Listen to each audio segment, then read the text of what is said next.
Corporation and the Board of Overseers, members of the faculty, proud parents, and above all, graduates. The first thing I would like to say is thank you. Not only has Harvard given me an extraordinary honour, but the weeks of fear and nausea I have endured at the thought of giving this commencement address have made me lose weight.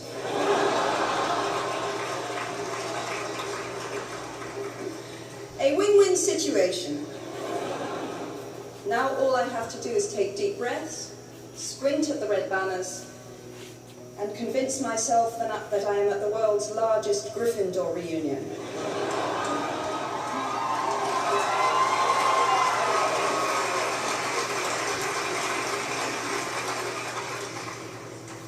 Delivering a commencement address is a great responsibility, or so I thought, until I cast my mind back to my own graduation. The commencement speaker that day was the distinguished British philosopher Baroness Mary Warnock. Reflecting on her speech has helped me enormously in writing this one, because it turns out that I can't remember a single word she said.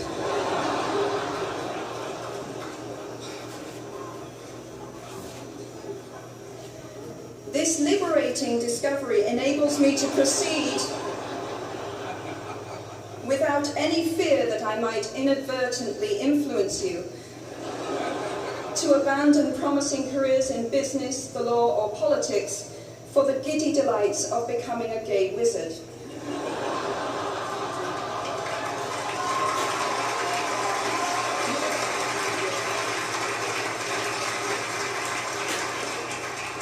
You see, if all you remember in years to come is the gay wizard joke, I've come out ahead of Baroness Mary Warnock.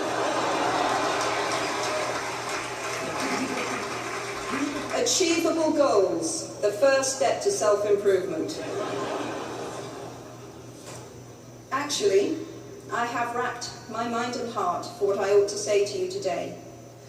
I have asked myself what I wish I had known at my own graduation, and what important lessons I have learned in the 21 years that have expired between that day and this. I have come up with two answers. On this wonderful day when we are gathered together to celebrate your academic success, I have decided to talk to you about the benefits of failure. And as you stand on the threshold of what is sometimes called real life, I want to extol the crucial importance of imagination. These may seem quixotic or paradoxical choices, but bear with me. Looking back at the 21-year-old that I was at graduation is a slightly uncomfortable experience for the 42-year-old that she has become.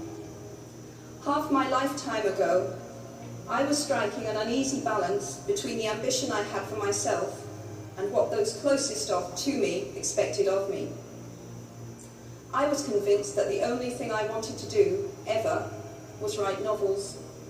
However, my parents, both of whom came from impoverished backgrounds and neither of whom had been to college, took the view that my overactive imagination was an amusing personal quirk that would never pay a mortgage or secure a pension. I know the irony strikes with the force of a cartoon anvil now, but... So they hoped that I would take a vocational degree. I wanted to study English literature. A compromise was reached that in retrospect satisfied nobody, and I went up to study modern languages.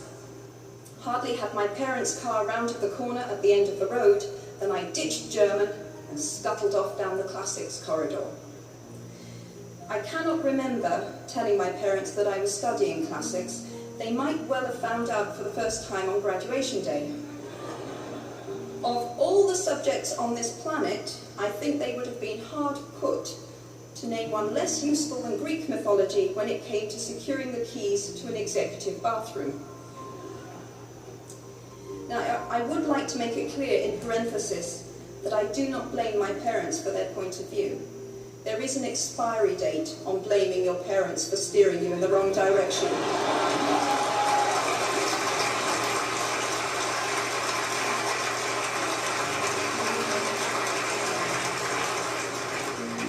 The moment moment you are old enough to take the wheel, responsibility lies with you.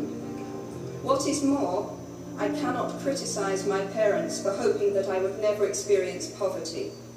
They had been poor themselves, and I have since been poor, and I quite agree with them that it is not an ennobling experience. Poverty entails fear and stress, and sometimes depression. It means 1,000 petty humiliations and hardships. Climbing out of poverty by your own efforts, that is something on which to pride yourself, but poverty itself is romanticised only by fools. What I feared most for myself at your age was not poverty, but failure. At your age, in spite of a distinct lack of motivation at university, where I had spent far too long in the coffee bar writing stories and far too little time at lectures, I had a knack for passing examinations, and that, for years, had been the measure of success in my life and that of my peers. Now, I am not dull enough to suppose that because you are young, gifted and well educated, you have never known heartbreak, hardship or heartache. Talent and intelligence never yet inoculated anyone against the caprice of the fates, and I do not for a moment suppose that everyone here has enjoyed an existence of unruffled privilege and contentment. However, the fact that you are graduating from Harvard suggests that you are not very well acquainted with failure. You might be driven by a fear of failure quite as much as a desire for success. Indeed, your conception of failure might not be too far removed from the average person's idea of success. So high have you already flown. Ultimately, we all have to decide for ourselves what constitutes failure. But the world is quite eager to give you a set of criteria if you let it. So I think it fair to say that by any conventional measure, a mere 7 years after my graduation day, I had failed on an epic scale. An exceptionally short-lived marriage had imploded, and I was jobless, a lone parent, and as poor as it is possible to be in modern Britain without being homeless. The fears that my parents had had for me, and that I had had for myself, had both come to pass. And by every usual standard, I was the biggest failure I knew. Now, I'm not going to stand here and tell you that failure is fun. That period of my life was a dark one, and I had no idea that there was going to be what the press has since represented as a kind of fairy tale resolution. I had no idea then how far the tunnel extended, and for a long time, any light at the end of it was a hope rather than a reality. So why do I talk about the benefits of failure? Simply because failure meant a stripping away of the inessential. I stopped pretending to myself that I was anything other than what I was, and began to direct all my energy into finishing the only work that mattered to me. Had I really succeeded at anything else, I might never have found the determination to succeed in the one arena where I believed I truly belonged. I was set free, because my greatest fear had been realised, and I was still alive, and I still had a daughter whom I adored, and I had an old typewriter and a big idea. And so rock bottom became a solid foundation on which I rebuilt my life. You might never fail on the scale I did, but some failure in life is inevitable.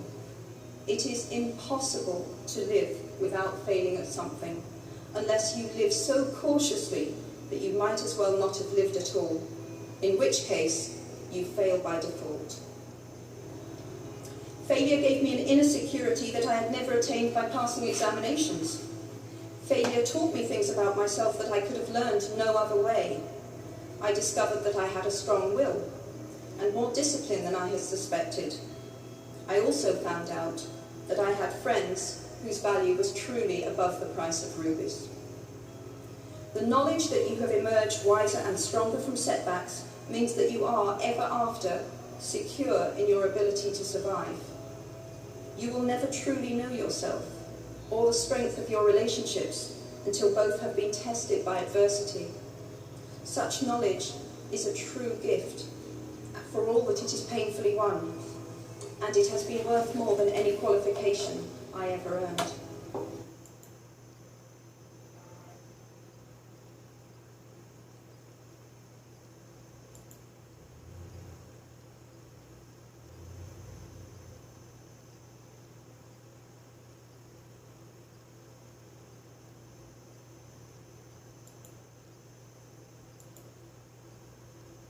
Let's suppose that you're writing a really important email to a colleague.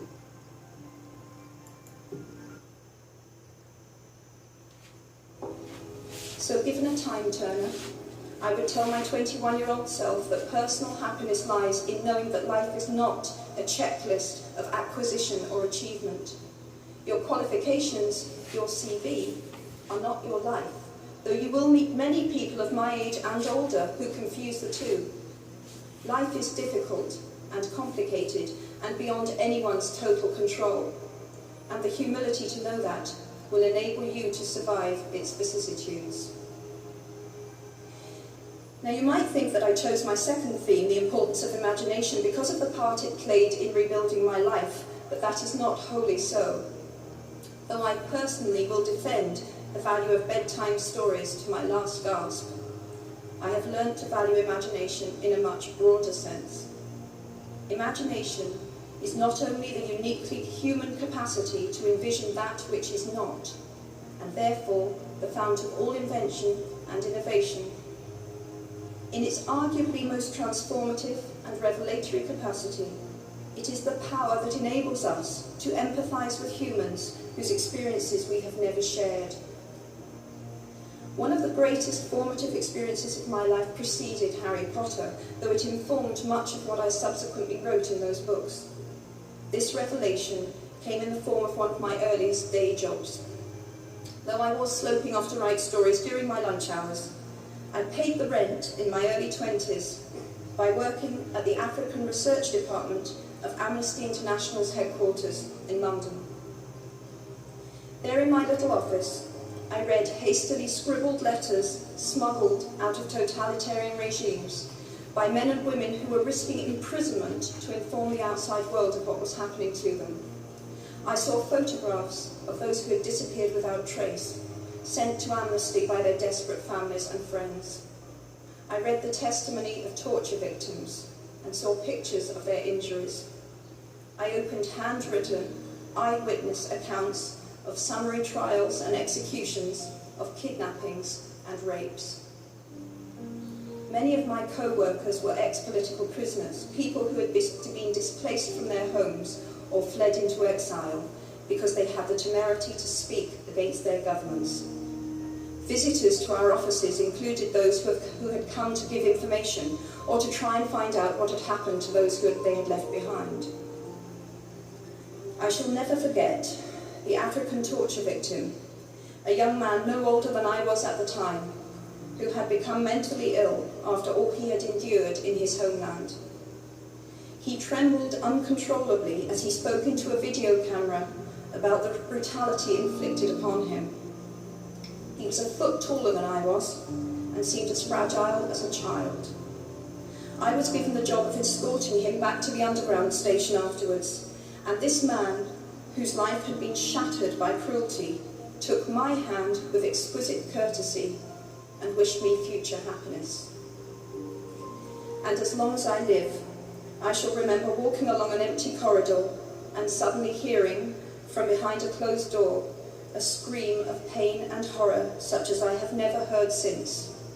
The door opened, and the researcher poked out her head and told me to run and make a hot drink for the young man sitting with her.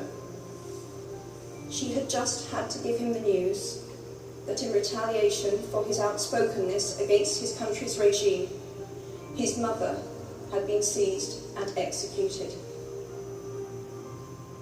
Every day of my working week in my early 20s, I was reminded how incredibly fortunate I was to live in a country with a democratically elected government, where legal representation and a public trial were the rights of everyone. Every day, I saw more evidence about the evils humankind will inflict on their fellow humans to gain or maintain power. I began to have nightmares, literal nightmares, about some of the things I saw, heard, and read. And yet, I also learned more about human goodness at Amnesty International than I had ever known before. Amnesty mobilises thousands of people who have never been tortured or imprisoned for their beliefs to act on behalf of those who have. The power of human empathy leading to collective action saves lives and frees prisoners. Ordinary people whose personal well-being and security are assured join together in huge numbers to save people they do not know and will never meet. My small participation in that process was one of the most humbling and inspiring experiences of my life. Unlike any other creature on this planet, human beings can learn and understand without having experienced. They can think themselves into other people's places. Of course, this is a power, like my brand of fictional magic, that is morally neutral.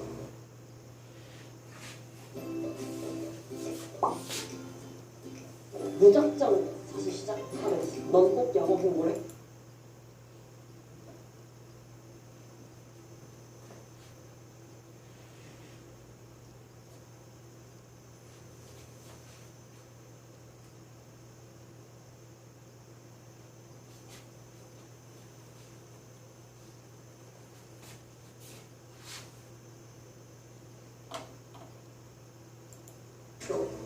One might use such an ability to manipulate or control just as much as to understand or sympathise.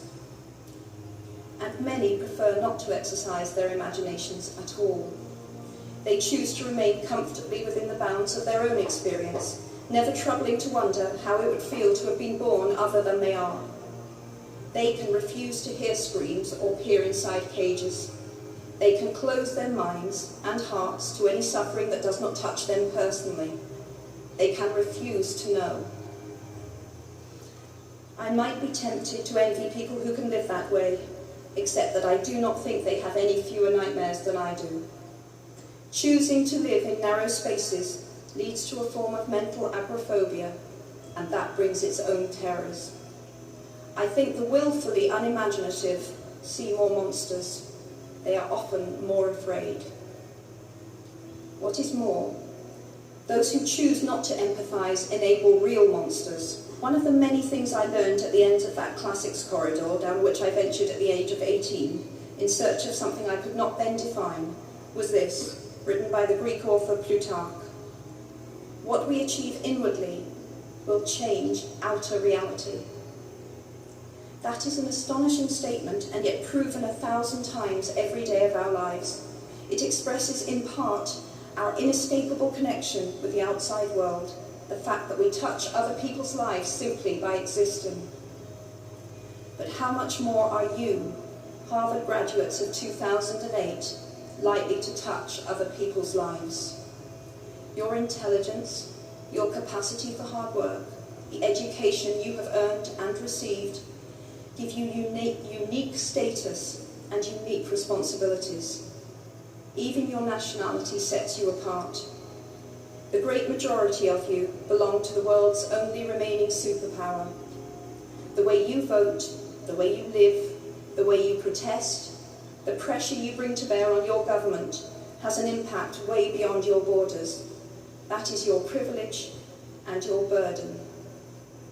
If you choose to use your status and influence to raise your voice on behalf of those who have no voice, if you choose to identify not only with the powerful but with the powerless, if you retain the ability to imagine yourself into the lives of those who do not have your advantages, then it will not only be your proud families who celebrate your existence, but thousands and millions of people whose reality you have helped change.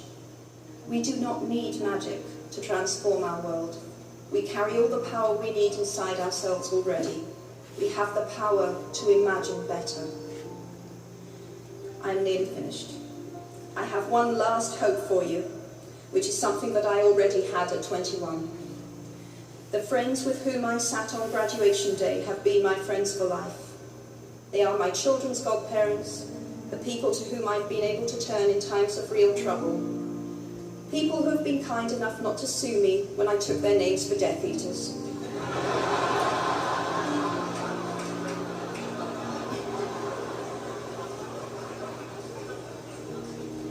At our graduation, we were bound by enormous affection, by our shared experience of a time that could never come again, and of course, by the knowledge that we held certain photographic evidence that would be exceptionally valuable if any of us ran for Prime Minister. So today, I wish you nothing better than similar friendships. And tomorrow, I hope that even if you remember not a single word of mine, you remember those of Seneca, another of those old Romans I met when I fled down the classics corridor in retreat from career ladders in search of ancient wisdom. As is a tale, so is life. Not how long it is, but how good it is what matters. I wish you all very good lives. Thank you very much.